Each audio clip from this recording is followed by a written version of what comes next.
ऐंकार होंकार रहस्य युक्ता श्रीकारं गुणार्ति महाविभूत्याम् ओंकार मर्मज्ञ प्रतिपादिनेभ्यां नमो नमः श्री गुरुपादिकाभ्यां।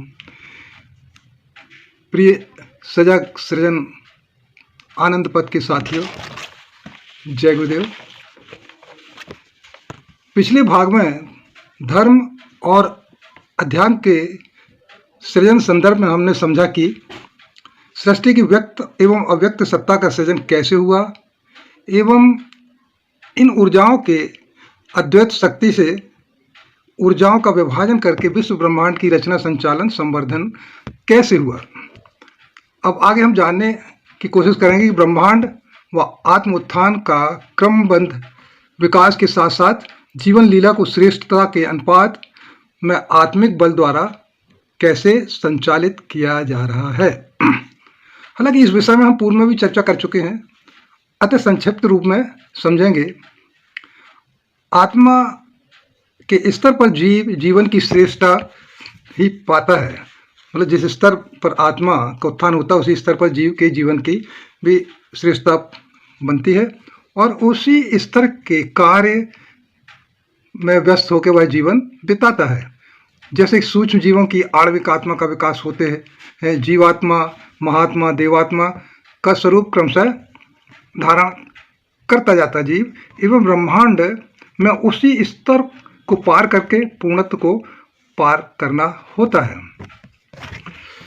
इस आध्यात्मिक यात्रा में पृथ्वी के जीवन का बड़ा महत्व है, जिसमें जीव प्रकृति के विभिन्न ग्रह, क्षेत्र, जलवायु, तापमान, पर्यावरण, आबोहवा के गुणों के आधार से जीवन ग्रहण करता है एवं प्रकृति के विधानों के अनुकूल ही जीवन व्यापन करके आनंद पूर्वक पूर्णत्व को प्राप्त हो सकता है।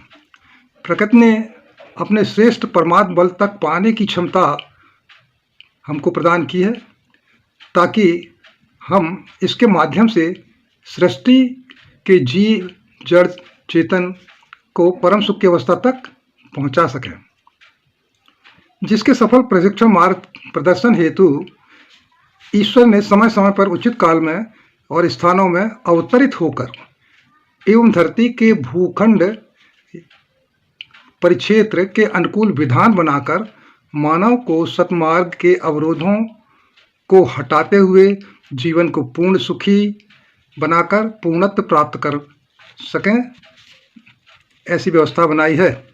जैसे कि हम आर्यवत या एशियाई राष्ट्रों में प्रभु ने त्रिदेव ब्रह्मा विष्णु महादेवों के स्वरूप में सतयुग में अवतार लेकर जीवन आरंभ करके पूर्व से अवतरित होकर 52 बराह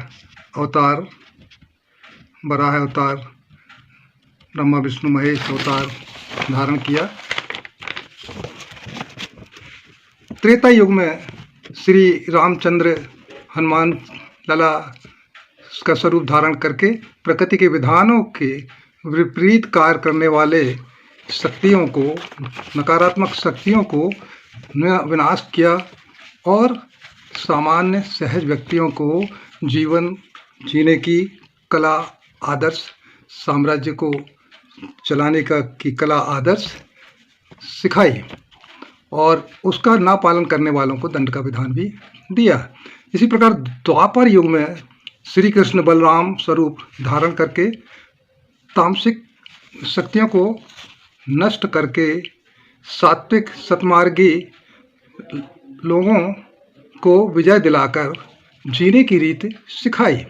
श्री कृष्ण भगवान ने गीता के माध्यम से सदा सुखी व सफल जीने की सीख दी, जिसके माध्यम से वर्ष 45वें भाग में उन्होंने कहा है कि योगस्था कुरु कर्माणि संजय युक्ता धनंजया सिद्ध सिद्ध्यो सब भूमत्व समत्वम योग उच्यते।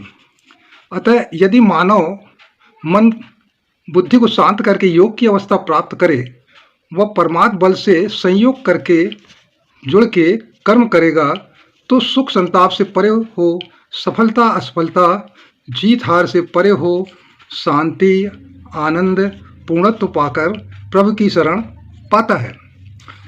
इस संदर्भ में पिछले एपिसोड में भी चर्चा कर चुके हैं, आप उसको चाहें तो पुनः देख सकते हैं और इसको विस्तारता से समझ सकते हैं। आगे परमात्मा ने पृथ्वी के ठंडे क्षेत्रों में भी प्रकृति के विधान के अनुकूल मानव को चलने हेतु अवतरित हुए हैं, जन्म लिया है और ज्ञान के प्रसार के लिए कार्य किया है। तो जैसे पृथ्वी के ठंडे परिक्षेत्र में अगर हम देखें तो यहूदी धर्म की स्थापना हेतु मूसा आरामी इब्राहिम को जन्म दिया। ईसाई धर्म की स्थापना के लिए ईसा मसीह द्वारा रोमन साम्राज्य इज़राइल में जन्म दिया। इस्लाम धर्म की स्थापना कर वहाँ के वातावरण के अनुकूल लोगों को पूर्णत्व प्राप्त होने हेतु करने हेतु मोहम्मद पैगंबर का जन्म हुआ। सिद्ध धर्म हेतु और सिख धर्म कहेंगे, सिद्ध भी है सिख भी है, तो सिख धर्म हेतु श्री गुरु नानक का अवतार हुआ। जैन धर्म हेतु महावीर व बहाई धर्म हेतु वहाउल्लाह, पारसी धर्म हेतु जरथुस्त्र जिसको कहेंगे, फारस जो आधुनिक ईरान है वहाँ पर जन्म हुआ। वर्तमान काल में उसको इनका नाम मिर्ज़ा हुसैन भी है। दक्षिण अफ्रीका में नेल्सन मंडेला, अमेरिका में अब्राहम लिंकन, जर्मनी में मार्टिन लूथर, फ्रांस में जॉन कैल्विन और सेंट पीटर आदि का जन्म हुआ और वहाँ के वातावरण, जलवायु, खान पान, रहन सहन की व्यवस्था के अनुकूल आध्यात्मिक शक्तियों के विस्तार हेतु और लोगों को आध्यात्मिक रूप से पूर्ण चेतनावान बनने हेतु ज्ञान का प्रकाश फैलाया। वर्तमान में प्रकृति के विधान के विपरीत कुकृत्य करने वालों की सुधार हेतु सनातन वैदिक धर्म की स्थापना हुई, जिसके विस्तार के बारे में आगे अगले भाग में हम लोग चर्चा करेंगे।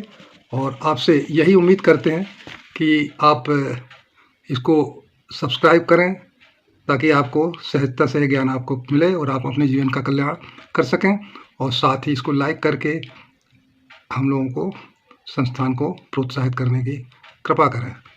ठीक है, सुनने के लिए बहुत बहुत धन्यवाद। अगले भाग को अवश्य सुनिएगा, बड़ा महत्वपूर्ण है। जय गुरुदेव।